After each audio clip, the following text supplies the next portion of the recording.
It's the best sports podcast on YouTube. It's Fluent and Chill with me, Anthony K from Sports Fluent, and my main man Jermaine from Chilltown Hoops. Jay, how you doing, man? Sir. Hey, man, we got basketball, big stuff Ooh, today, y'all. we're going back. Mm-hmm. We're gonna talk about some greats.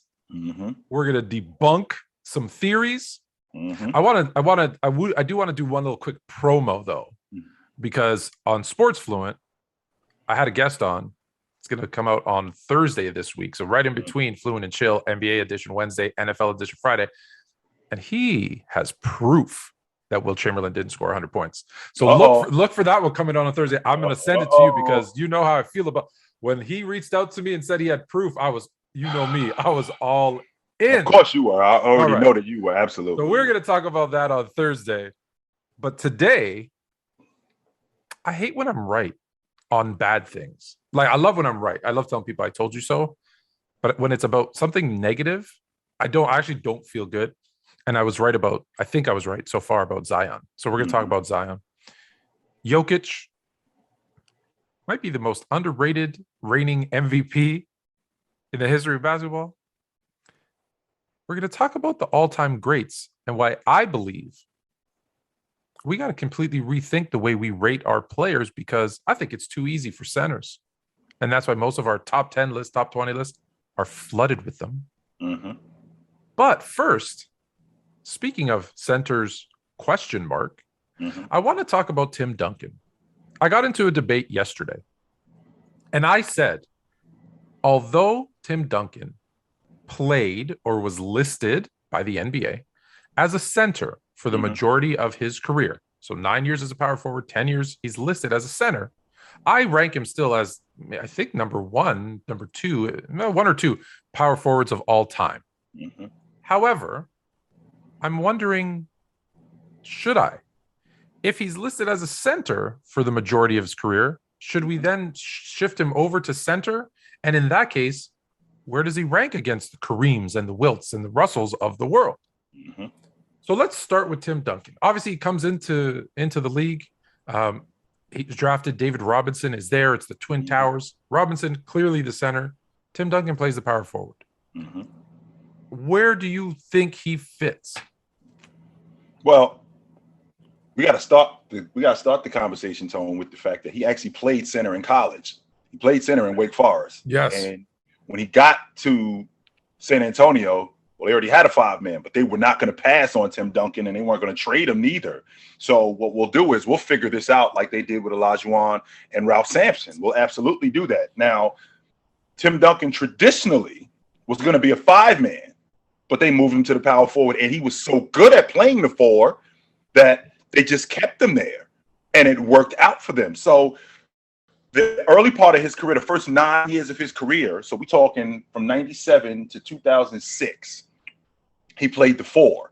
And those were his most productive years. Okay. Won the NBA championship 3 times, won the league MVP twice, was in the top 10 for those, I think for those 6 years, for those 8, 9 years. I think he was in the top 10 in defensive player of the year, I think 8 times. And he was in the top 5 4 times. So those were his most productive years. When he played the 5, it was on the back end of his career. I think he started playing the 5 in 2007. I think it was 2007 that he started playing the 5. And he was good. He was still really good. I mean, he made first team All-NBA a number of different times. He made first team All-NBA in 2014, 2013. Yeah, 2013 when they went to the NBA Finals, and he played the 5. But I think that his most productive years were him at the 4. That's why he's listed at the 4. And when I think about him playing the 5, had he played the 5 his entire career, I mean, he can definitely be in the same category and in the same conversation with Jabbar and Olajuwon, and because I actually got him ahead of Olajuwon on my all-time list. So we could definitely have him. We could definitely have him in that conversation because he was a consummate 5-man. Where do you have him on your power forwards list? Number one. Yeah, so then, but as a center, is he 3, 4? I don't think he was better than Jabbar. I don't think he was better than Chamberlain. I don't think he was better than Russell. I don't think so. So best case scenario 4. Yeah. It changes, right? The conversation. It does. It completely changes because I got him ahead of Shaq on my all-time list, but as a traditional five man, I don't know if he was a better five man than Shaq, but when we talk about a better overall player, that's something completely different. So let me run through some of these and bear with me because I'm looking down because I want to get it right. And I'm going to start in 03 because in 03, David Robinson's still on the Spurs, and it's him and Batir and Kevin Willis. Wow. Those are the guys who are listed as centers on the Spurs. The following year, the only two centers listed are Rasho Nesterovic and Kevin Willis. So even though Robinson now is gone, Tim Duncan's still listed as a power forward in 03-04. I think it's here in 05. Correct? No, you know what? In 05, he's still a power forward. So he does play. I always, when I think back, I always think it was once David Robinson retired, he became a five. But it wasn't. They still brought in other guys. So they have Nazir Muhammad and Rasho again as the two centers, and he's the power forward. That's the year they win the NBA championship in 04-05. 05-06, it's still Nazir Muhammad, Nesterovic, Alberto. So I think you're right. I think he doesn't shift to the five. You hit the nail right on the head. It was in that 06-07 season where they win another chip, because the only listed centers then are, if you know any of these guys, let me know. Jackie Butler, Tim Duncan, and Francisco Elson. Those are the only centers on the team. I do remember Elson. Okay, yeah, I remember Elson too. I do remember him. Duncan and Elson, Mahiney, Alberto the following year, but Duncan's still a center. And as I go forward, the reason I'm bringing this up is when you get into now kind of the 08, 09 and on, it's Tim Duncan and Alberto. Those are the only two centers on that team. Now I get it. People are going to say, well, the fours can play fives, but I'm just going by what's listed. So you don't really have any other, people for those last, when he's, it's 10 years. Right. Now you got also to remember, Tone, that when he played with David Robinson, he was able to expand his game, because when he played with David Robinson, that was during the traditional five man who played on the box, primarily. He was able to shoot the open 15-footer, the open 18-footer, but his game was primarily on the box, and he got stuff in transition. As the four man, I'm the dirty work guy, but I'm also the guy like Malone. I'm also the guy, who can step out and make jump shots. I'm also the guy who can get buckets in transition and do things like that, as opposed to now I'm playing the five and now I got to sit on the box. Now I got to do offensively. When I'm involved offensively, I got to do what a traditional five man does. I think he was better at the four overall. Yeah. And let's listen. The game has evolved in terms of traditional positions. However, let's maybe to your point, let's clarify. The traditional five was someone who played down low on the box, would post moves. Defensively was typically a shot blocker, a rim protector. I think that's the traditional. The power forward was, hey, we really need him to grab rebounds, right? Probably play in the high post, set screens, hit that open mid-range jumper. That was the power forward, right? They would do like a high-low a lot of times. And then you had your guards playing the wings. So I think that's an interesting point that we bring up, because that's the league he came into. And it changed. It changed where four could play the five position. Heck, now we have 6'9", 6'8" guys playing center. So it has changed. But back then, you're right. So if you had to, if the decision was in your hands, knowing that he played 9 years as the power forward, 10 years at the center, how would you classify Tim Duncan? Well, what I'm thinking about right now, Tone, is I'm thinking about the Fresh Prince and DJ Jazzy Jeff, where Fresh Prince said, "I'm the DJ, he's the rapper," but he says, I'm a better DJ than you would be a better rapper. So when I think about Tim Duncan, I think that he's definitely more of a five. He's definitely more of a four man than he is a five. I think he's better at the four spot than he was at the five. And if I had to rate him at the five, I don't think he was better than as not an overall player, but just as a traditional five. I don't think he was better than Jabbar. I don't think he was better than Chamberlain. I don't think he was better than Russell. I don't think he was better than Shaq, and I don't think he was better than Olajuwon. At the five, I don't think he was better. Playing down low on the block. No, I don't. So it's interesting, because this all started with me saying I have Tim Duncan as my top power forward of all time. the discussion was between him. Someone was asking me between him and I want to say Malone. Yeah, it was him and Malone. And the question was, are you sure Tim Duncan is better than Karl Malone? And I said, yeah, I'm sure. And I love Karl Malone on the court, not off the court. And I said, yeah, I'm pretty sure. And here's why. It's because offensively, yeah, Malone averaged more points. Malone scored a lot more points. But when I look at the skill set, the footwork, the defense, don't forget, this is a 15-time all defensive player. One all time. Yeah. So I said, that's, as if I say Karl Malone is better scoring, right? Because I think he averaged 24 to Duncan's 19. I said, if I say he's for the bit that he's better, the 5 points that he's better at scoring, I think Tim Duncan is substantially better at all those other things than Karl Malone. And that's why I had him ahead of him. And one of the first comments was, well, of course, because he's a center, he's not a power forward. And I said, listen, well, for all intents and purposes, I want to say that right because someone said I said intensive purposes. I know it's intents and purposes. I do know that. Right. I said he's a power forward, right? I don't care what they listed him at. He's a power forward. And it's tough because now you got guys like Curry who are listed as point guards and, are really scoring guards. You have Jerry West, if we go back to who was listed as a point guard, then listed as a shooting guard. Where do you put him? LeBron James, right? He's listed as a small forward for most of his career. And then the last couple of years, he's a point guard. He's now back to small forward. And people are like, well, no, now he's a power forward. He's the best power forward in the game. I'm like, he's a power forward? Which one is it? I don't know which one it is. Right. So it's, there's certain players, it's not a lot, but there's a handful of players that, kind of murky up the waters. So I say, although he was listed as a center for me, even though he was listed as a center for 10 years, he's still a power forward. And I think even though he's listed as a center, a lot of minutes were played, I think, next to a Rasho Nesterovic, a Theo Ratliff, your favorite guy, what's his Tiago Splitter. Tiago, right? They always had at least one other center there so that he can, because I think you're right. I think he thrived, even though he came out of Wake Forest as a center. I think he really thrived as a power forward because he was he's not the big fundamental for nothing. There's a reason why they call him that. There's a reason they call him that. Reason why they call him that, absolutely. It's not exciting, but man, does it work. I always tell everybody, when I play my men's leagues now, right? I'm 400 years old. And there's guys that are, in their 20s and they're like, how did you strip the ball? I'm like, because my feet are in the right position. My hands are in the right spot. And you just dribble it into my hand. I actually don't even have to move because I know the way you're dribbling. If I have my hand there, you're eventually going to put it there. I don't have to be fast anymore. I'm fundamental. When you're at my age, you have to be fundamentally sound.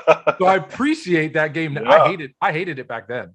I hate it, but now, I really appreciate the fundamentals. So, absolutely. All right. So I think we're going to call him a power forward, which leads us in to our next conversation.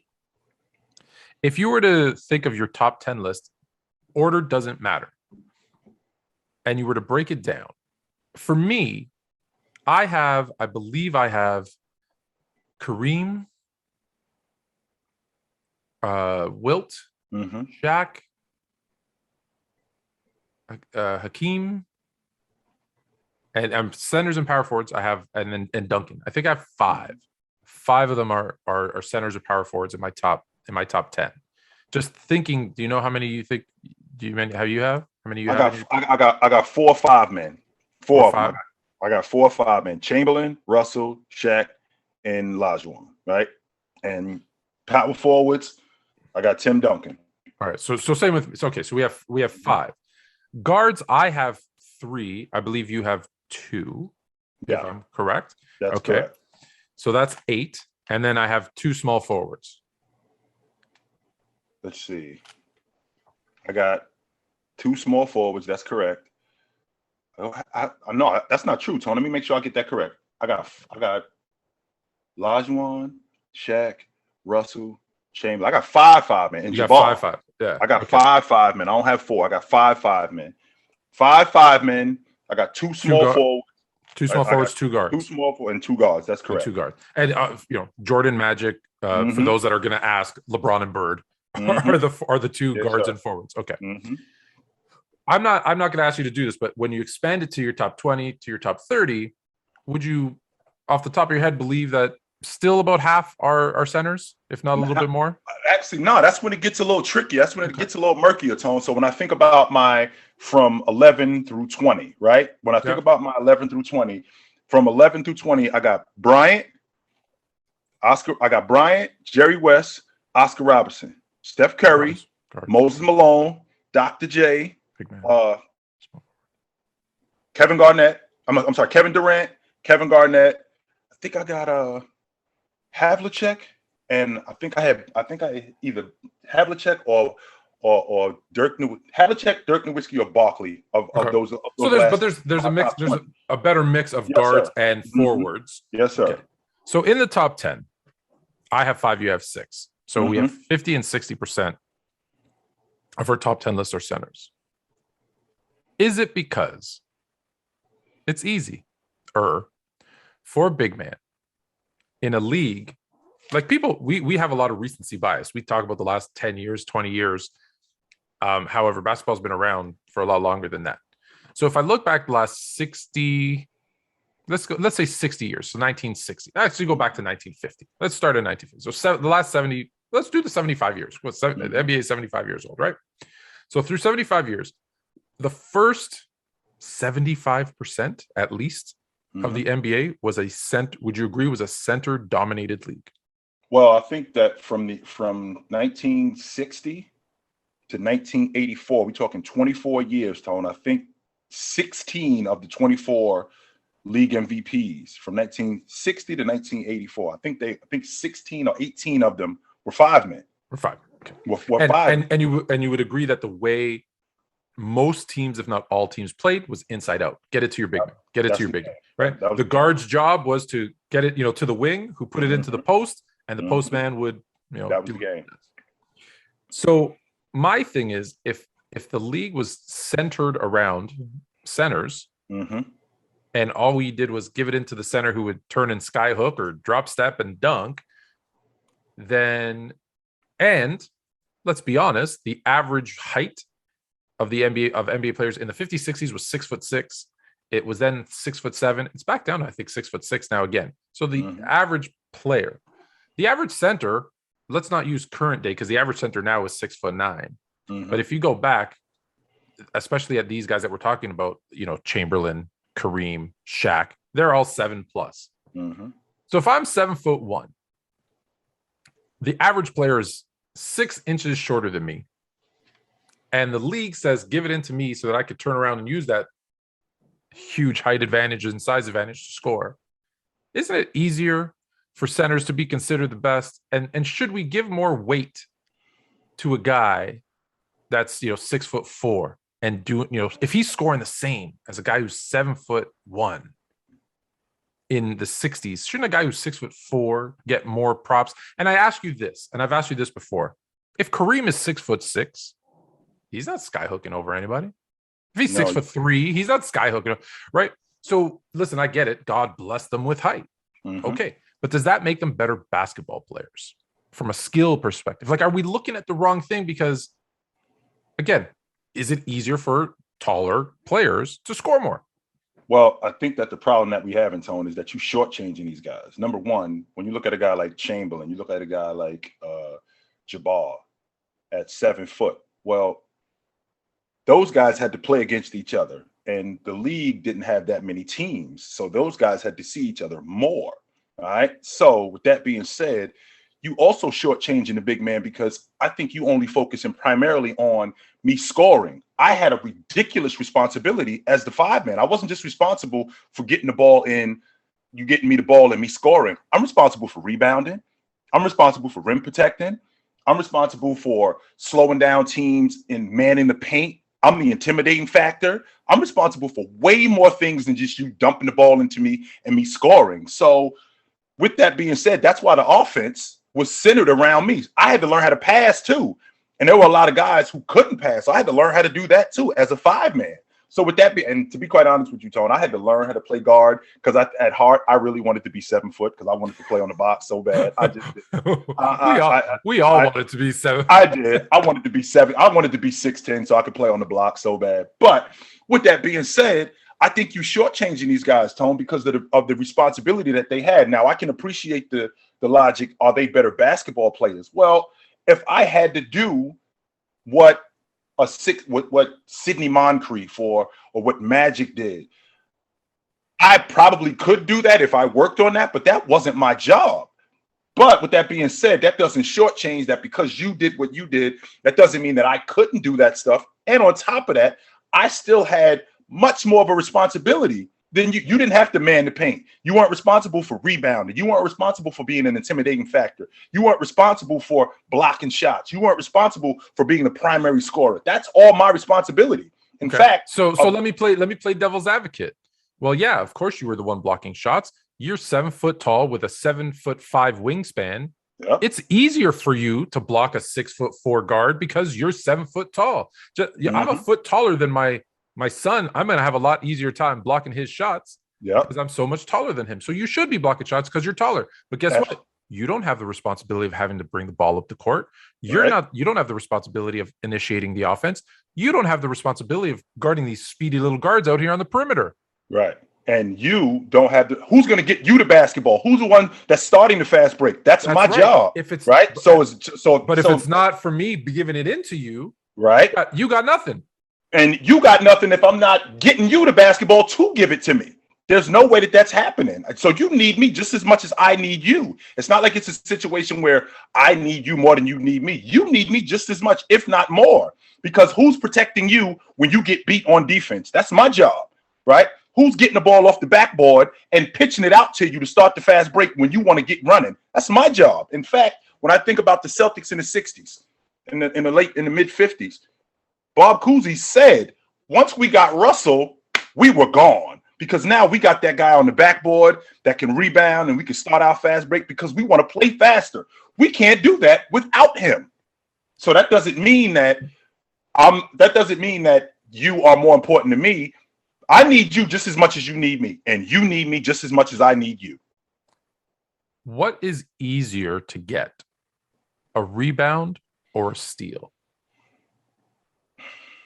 Well, that depends on where you are, because when the ball hits the rim, we got guys crashing the backboard. It's only one guy covering you. If I'm rebounding the basketball, it might be 4 or 5 guys in here and us scrambling to get a rebound. I had a guy say to me that rebounding isn't really a skill because I see guards just walk in and get rebounds. Well, if that's true, then I guess boxing isn't a skill neither. You know, a guy throws you a jab, just move out the way. It's not that simple. No, if it was that simple, then everybody would be doing it. So when I think about rebounding, I think it's a little bit more difficult because I only got one guy trying to steal a basketball from me because it's just he and I. When we talking about a guy like Dennis Rodman or a great rebounder like Moses Malone or Jokic, for example. There's guys gang rebounding against me, and I have to rebound. But on 50 or 60% of the shots, there's a rebound. That's correct. There's a lot more opportunities, and when you look at the numbers, there's way more rebounds than steals. That doesn't mean that I'm going to get it, though. No, I understand, but I'm just saying there's way more. So where I'm going with this is, and let me take a pause for a minute to say, it's not that either one of us believes this. This is just debate for conversation's sake. Great. This is great. There's more rebounds than steals.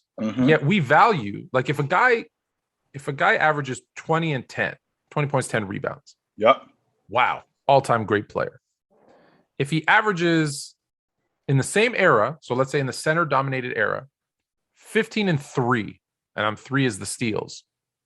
We consider him average. He's not a great defense. He's not considered like Magic Johnson. But I would contest a 15 and 3 guard was just as every bit. Again, we're gonna have to look at assists and other, but every bit the player is the 20 and 10 center. Well, when you look at a guy but think about Steph Curry. Do we consider Steph Curry a great defensive player? I think he led the league in steals twice.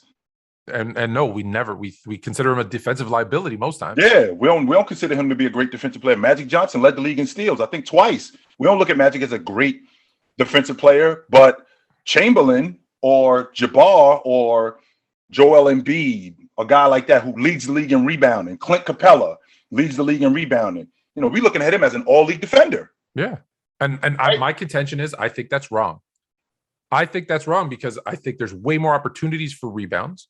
In most cases, I understand what you're saying about the gang rebounds, but in most cases, not the tallest guy, but typically the center and the five who's underneath the basket when the shot is up anyways has the best chance at getting the rebounds. How many field goal attempts in an average game? If I had to guess off the top of my head, we're looking at about 70 to 75 shots in a game. Okay. So let's call it 80 for to make easy math. That means there's 30 misses at least, right? Most teams don't shoot 50%. There's 30 opportunities. How many times could you steal the ball? Guess what? It's not there for you to steal every single time. Like you have to do something to steal it.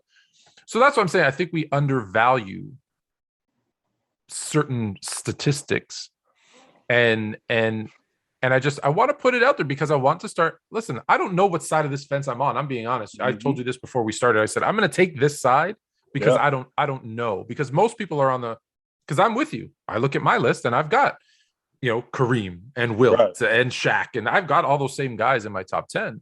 But I start to think about it like maybe I'm wrong. Maybe I'm wrong. If we're feeding it to a center, then yeah, of course they're going to score more points. If they're 6 inches taller than everybody else, of course they're going to have more rebounds. Typically, on average, look, there's exceptions to the rule, but like if you look at all the top rebounders, what are 90% of them? Power forwards and centers, right? They're power forwards and centers. Now, it's also because of where we position them in the game. So I just think, I wonder, should we give more? And it's a tough one, even for me as I'm saying it. Should we give more credit to steals, to assists, to like John Stockton? Let me bring up John Stockton, because when I said assists, okay, there's one player, my favorite player, LeBron James, who points, like I think the stat is the points that they're accounted for, that they're responsible for, so it takes into assists and all that stuff. He's light years ahead of everybody else, total, mind you, because obviously he's played 19 seasons at an incredible peak. Do you know who's number 2 on points, like accredited for all time? Steve Nash. John Stockton. And when we talk about John Stockton, I don't think anyone thinks of him as an all-time great player. There's plenty of people who do. I get when I talk about Stockton, he's the second best point guard in my view. He's the second best. Okay, so you give him credit.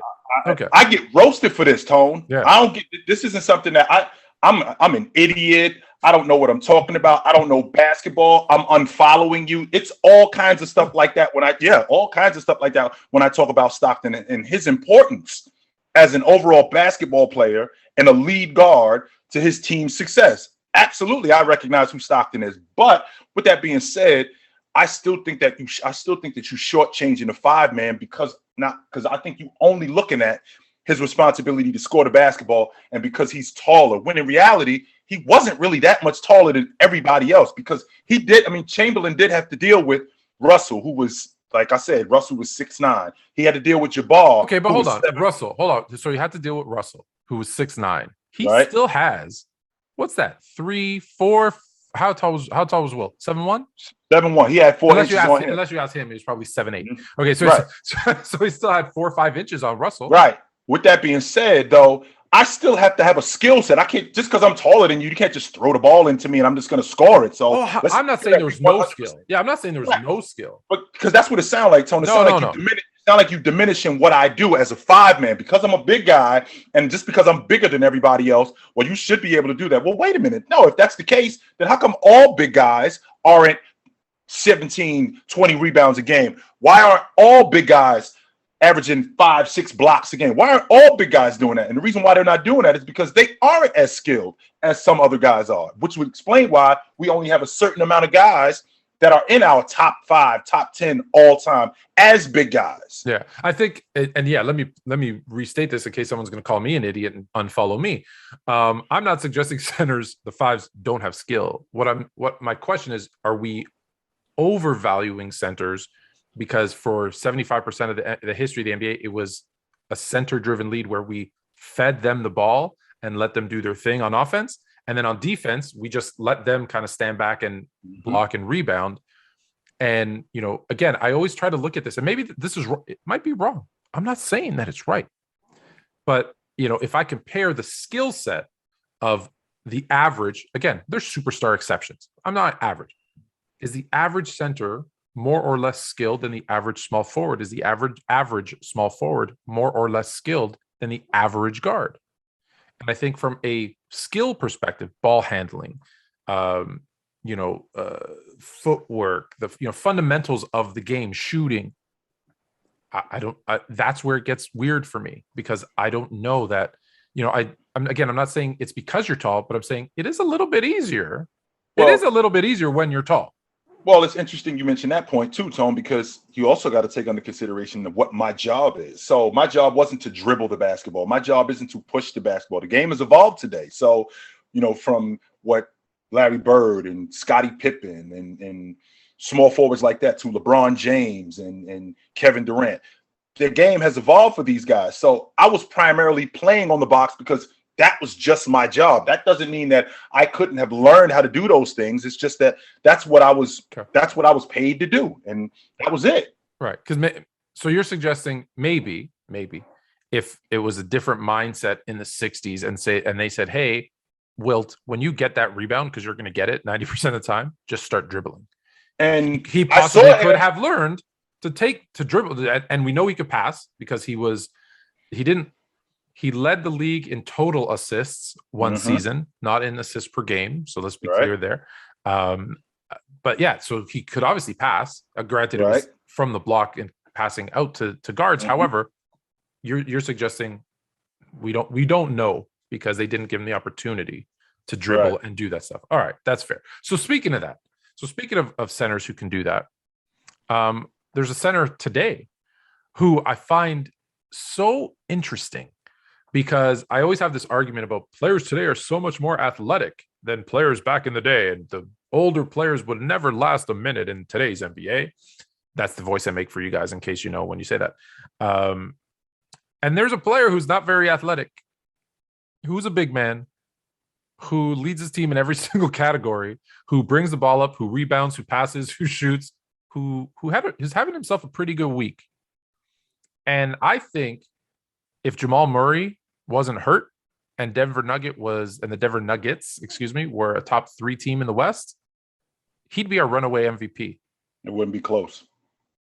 It wouldn't be close, Tone. We wouldn't even be having this conversation. It would be. I guess you know who I'm talking about. I absolutely know who you're talking about. Absolutely, Tone. And that's what it would be. So talk to me about Joker. This week he's had, not just this week, his whole season, but specifically this week, he's kind of gone off a little bit. Well, last night, I think he went 30, 19, and 8. And I think it was I think he's got the most 20 and 15 games this season of anybody.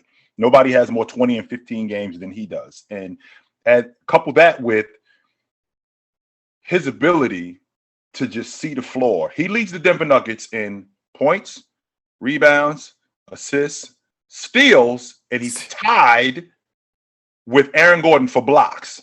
All right? Yeah, he's tied with Aaron Gordon for blocks. So he essentially leads his team in every major category. The problem is that Denver isn't very good. And I equate that him being who he is right now to a guy that a lot of people talk about and they expect him to be better, and Luka. Tone, if you remember, when you saw Joker beginning of last season, when he dropped 30 or 40 pounds, I think he was in the best shape of his life. Was it a coincidence that he had his best season as a pro and he got himself in better shape? What have I been talking about Luka more than anything? Needs to get in better shape. Luka needs to take better care of his body. I hate to say it, he looks like a little doughboy. He looks doughy. Does he not look doughy, Tom? He looks doughy. If you didn't know him, if you never saw him and you saw him for the first time and somebody said, yo, this dude is one of the best basketball players on the planet, you'd be like, get the hell out of here. Yeah, I wouldn't believe it. He looks like me. He looks like me now. He looks doughy. Right. He doesn't look like a ball player. Joker actually took care of himself. He got himself in better shape. He looks smarter. And I think that if Denver was better, if they weren't decimated by injuries, and if they were better, we wouldn't be talking about Kevin. As good as Kevin Durant is right now, Tone, we're talking about a guy in Kevin Durant who's awesome. Leads the league in scoring, shooting over 60% in the mid-range. we wouldn't be talking about him right now. So let me ask you this. Let me ask you this then. Last season, Curry was kind of doing the same thing on a bad team. They were like the 9-10 seed. And look, he didn't get I don't think he necessarily got a sniff of MVP, but we were still talking about him as the MVP. Yes, we were. Yes, we were. Why is it that we were talking about Curry as the 9-10 seed and we're not talking about Joker? Well, number one is because it was a popularity thing. Steph Curry is way more popular than Joker, which is kind of ironic considering Joker was doing way more this season than what Curry was doing. Way more. Curry was buckets. All right. Yeah. Curry is shooting the basketball and Curry is knocking down the long ball all over the place. Joker is cleaning glass. Joker is protecting the rim. Joker is facilitating. Joker is scoring the basketball, which, by the way, Tone, he just looks like a load. Right? He's not, like you just said, Tone, he's not very athletic. Joker isn't blowing your doors off when he gets the ball on the perimeter. He's not doing any of those things. I keep telling people, like, look, it's fun to watch, Russell Westbrook, 100 miles an hour up and down the court, or, LeBron or whoever kind of jumping over people. But you don't need to do that to be not just a star. You don't need to do that to be a superstar in this league. I've never seen Steph Curry, maybe once, actually make a dunk. I've seen him miss a few. I've never seen Chris Paul. Have you ever seen Chris Paul dunk a basketball? I don't think. Have you? Okay. Very rare though, right? He dunked in the All-Star game last year, as a matter of fact. His All-Star games don't count. So I think that's the only time I saw Curry actually successfully do it was an All-Star game. So my point is, you don't have to be this crazy athletic, leaper to be successful. And guys like this are showing us that you don't. And this is why the fundamentals and, skill set is just as important, if not as important. IQ too. We undervalue IQ. So do you think unless they move up, top 4 in the West, he's even going to get a sniff at MVP? That's correct, Tone. Unless they get to at least a top 5, with him doing what he's doing, they have to be at minimum for us just to have the conversation about him. They have to be in the top 5, just to have the conversation, Tone. Because I already mentioned this in the past. The NBA over the last 40 years, Jabbar's the only guy. Since Jabbar and Russell Westbrook are the only guy from 1975-76 when Jabbar won the league MVP and they didn't make the playoffs. Fast forward 75-76 to 16-17. So that's 40 years later. Right. Russell Westbrook wins the league MVP. Those are the only two guys. And let's be honest, the only reason he did that is because it had been, 60 years since someone averaged a triple-double. Which screwed them up, though, Tone. And the reason why I screwed them up is because if that was the basis, then he should have won it 3 more times. Yeah, exactly. And he didn't, which is how the NBA recognized. I think we screwed this up, so we got to get back. Well, I don't think they believed he could do it again, because if you think about it, no one has done it since Oscar in the 60s, and now here comes a guy who's the first one to actually average it for the. It's not happening again. So they kind of went, okay, let's do it, and they went against their kind of philosophy, which is, best player statistically on the best team, right? Who's popular? Let's be honest. Who's at least a top 3 team. Right. That's what it's always been. It's been on a top 3 team and how important you are to that unit. But when you talk about a guy like Russell Westbrook winning the league MVP, the thing that I couldn't understand for the life of me, Tone, was they based it off of him averaging a triple-double. Tone, the guy who averaged a triple-double the last time, he didn't win the league MVP. I was trying to make sense of that. I'm like, wait a minute. If you're going to base it off that, can that guy at least win the league MVP? Because he didn't. Well, I think, again, I don't agree with the thinking, but I think the thinking was, okay, hey, most of the guys weren't around back then when he did it, but okay, he did it. Now we go 10 years, 20 years, 30 years, 40 years, and no one's done it again. And now they're thinking, wow, that's actually quite a feat. Maybe those guys made a mistake. Russell doesn't. They're like, well, we're not going to make that same mistake. Right, because it might be another 50 years before someone does that. Let's give him the MVP, and then he goes out and does it again. Right, so, and again. Right. So when I think about Joker, we're not going to. How does he do it? How does he do it? I don't mean to interrupt you, but I do want to know, because people are always going to ask. So if he's not athletic, we get it. He has IQ and what? How is he doing this? Like, what do you see in his game that's just like, How is he able to do this? Well, we got to start the conversation, Tone, with the fact that Joker is a bit of 7 foot. So we'll start that. We'll start right. So it's easier because he's tall. Well, not just easier, because we got to add in his Scott. Because I know where you're going with that, but we got to add in his skill set too. That's important. Joker is an exquisite passer. Joker is great at passing the basketball. Joker, he gets a lot of guys, and a lot of people don't talk about this with Denver. They play a lot of pick and roll action with him in the 4-man, which means that you got the 5 switching on to the 4, and I got a 4-man 17, 19 feet away from the basket, and he'll be able to just knock down an 18-footer, and then he'll just drag that guy even further away from the basket and take him to the basket. So Joker exploits a lot of mismatches. Joker finds a lot of guys when they have mismatches, so he's smart in that aspect. Joker's ability to rebound, and again, Tone, you mentioned about Joker not being very athletic. That's where positioning, that's where technique comes in, which makes me nuts when I hear people say, rebounding isn't a skill. Well, if it wasn't a skill, then how come everybody isn't averaging 30 rebounds a game? Let me tell you something, because I don't think I get an argument with this. The best, if not the best rebounders ever is Dennis Rodman. I think we all agree with that. No doubt. And I guarantee you want to make fun of him because he looks weird and he dresses funny and he does some stuff. I will tell you this right now. There is nobody in the history of the NBA who understands, I don't know if it's geometry, angles, better than Dennis Rodman. He explains it really funny. He was like, boom, I'm over here. Bang, I'm over there. But the reality is he knows if a shot comes from 20 feet from here and it has a high arc, the likelihood that it's going to bounce this way is very slim. It's probably going to bounce that way. And I'm just making this up. He knows that. I'm sorry, I'm laughing because as ridiculous as it sounds, it's absolute fact. It's fact. I know. I'm saying it and I'm thinking, I can't believe I'm saying it. And he knows, well, because of the way that it's going to go here. So what do? I just run over there. And guess what happens? It falls into my hand. And everyone's like, oh, that was so easy. It just fell into his hand. No. As there's a guy on TikTok who does jokes with his son. And he asks his son a question and his son answers and he says, no, dummy. Right? That's what I want to say. No, dummy. It didn't just fall into his hand. Right. He saw where it came from. He saw the way it was spinning even. And he saw the arc of it. And he said, okay, based on that, right? He does that math, just think of Beautiful Mind. That's a skill. The equation in the air. He's like, oh, it's going to land over. And he runs over there and then it lands it. So, it's a skill. It's like me developing a skill. Yeah. It's like when people say, this person's an overnight success. And the person's like, yeah, I've only been working 20 years, day and night to do this. You just got here. We've been doing this. Yeah. And now I'm an overnight success just because you only heard of me last night. Right. So Joker definitely, it's about positioning. And that it's definitely a skill. Mm-hmm.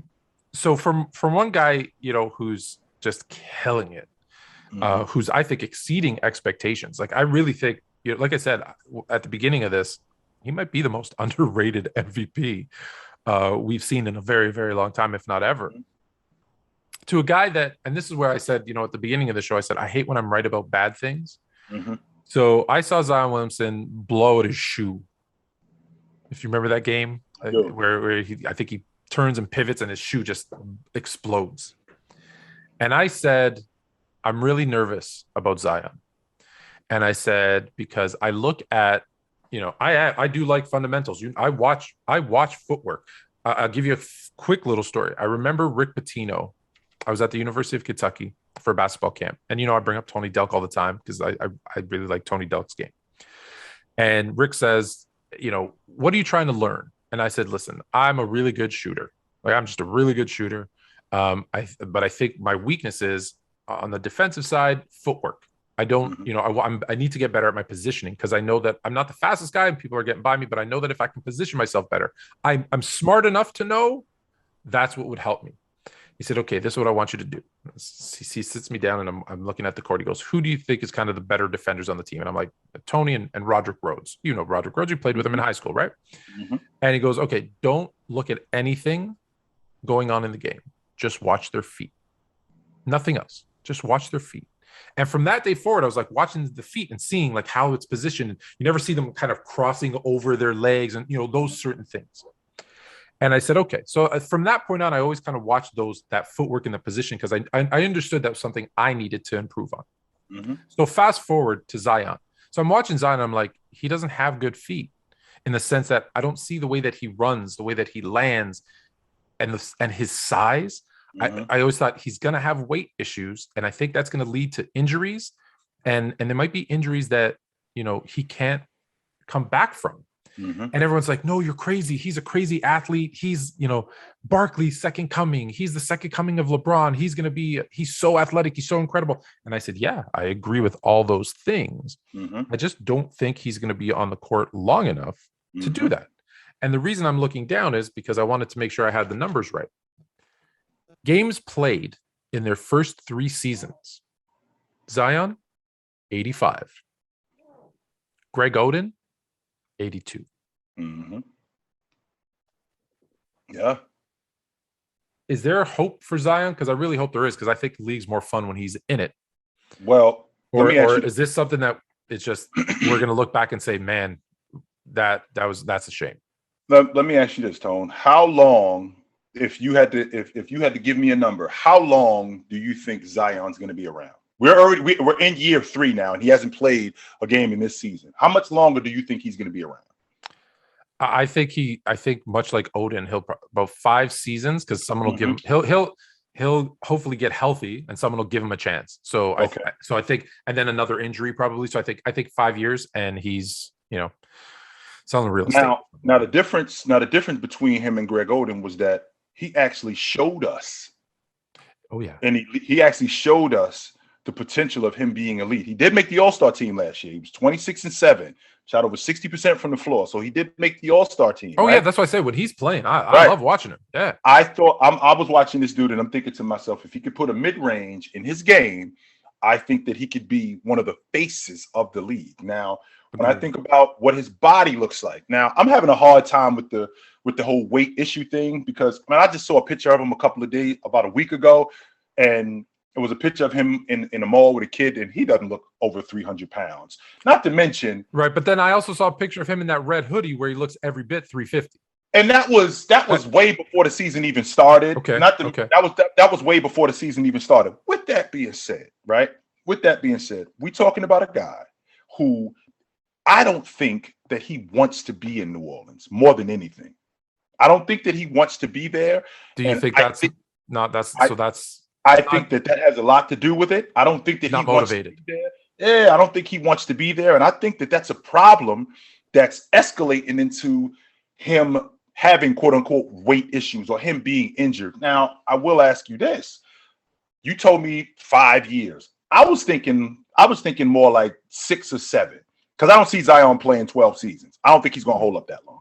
No, I don't think he's going to hold up that long. So if I could give you, Tone, if I could give you what you got last year out of him, that 26-7, if I could give you 25-7 over the next 4 years, would you take that?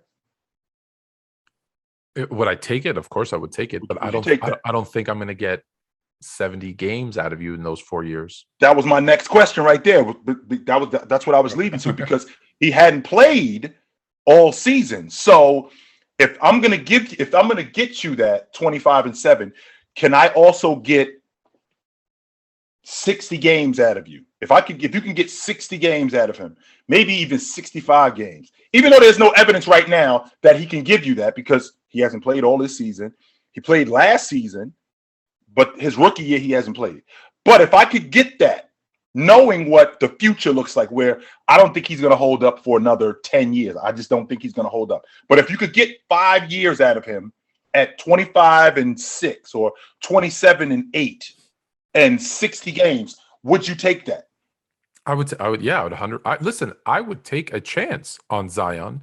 Right. If I'm a team that has 2 really important things, a great training staff and maybe this goes in with the training staff, but a great kind of like dietitian / that's part of it. That because I know in my heart, I know this kid has the talent and can develop the one skill that you said, the mid-range, that could make him elite.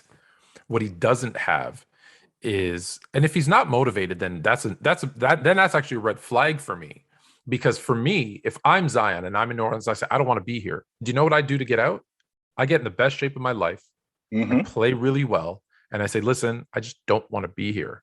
And that's the easiest way to get out, because being hurt and, overweight, and, now he's going to get a bad rep of, he's not a hard worker, and, all those things. And that was my next point that I was going to make to you, Tone. They're going to lose him anyway, right? They're going to lose him. So what are we holding on to when we talking about we're resting him for this, we're resting him for that? Now, the injury that he has with his foot, we still don't know exactly how serious it is. Is it an issue where the bone's not healing correctly? Is it there's not any blood flow getting to the bone? Or is it just something that is just nagging? With that being said, I'm going to lose this guy in the next year or two, right? I'm going to lose him. So if I'm going to lose him, I might as well get everything that I can get out of him now, and not let him walk out the front. Because, Tone, what you can't have who's is trading for him now? That's my point, healthy. And the way he's going to get help, I do have to get him healthy. I can't fight that part. However, but I do, once I get him healthy, I got to get him on the floor, because what I just did was I spent the #1 pick in the draft on him. I can't have him walk out the front door and just lose him for nothing. That could set us back years. Just think about it. If you get him healthy, 2 games, 25-8,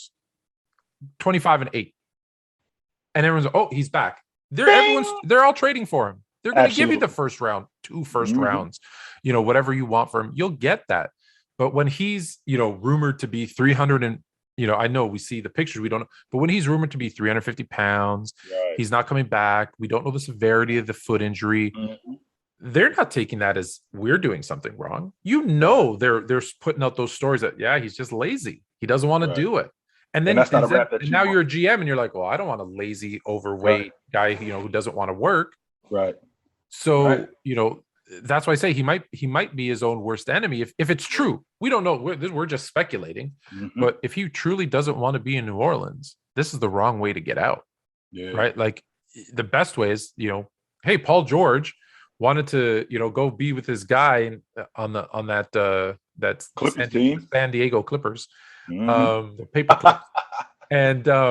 And what did he do? He didn't stop playing. He played really well. And he said, hey, guys, like, I want to go. And they worked it out. And they made, he forced his way out of there, but it's because he's good. If you're not good, it's not happening. It's not happening. So let me say this too, because I'll get a lot of heat for it. I want him to play.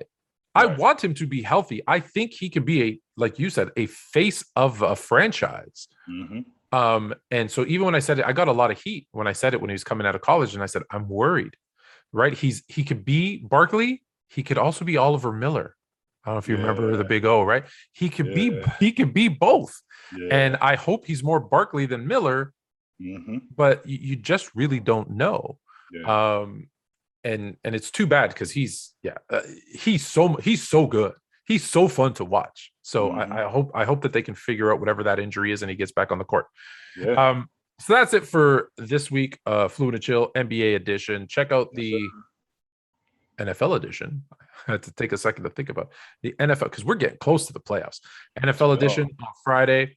And Monday was another great TikTok live. Get your questions in early because we only got an hour. If you've watched it this far, you probably should be subscribing and setting the reminder so you don't miss the next episode. Don't forget to check out Sports Fluent. And you're on this side, Chilltown Hoops. I know you already do, but I got to say it anyways. And until next week, take it light, but take it.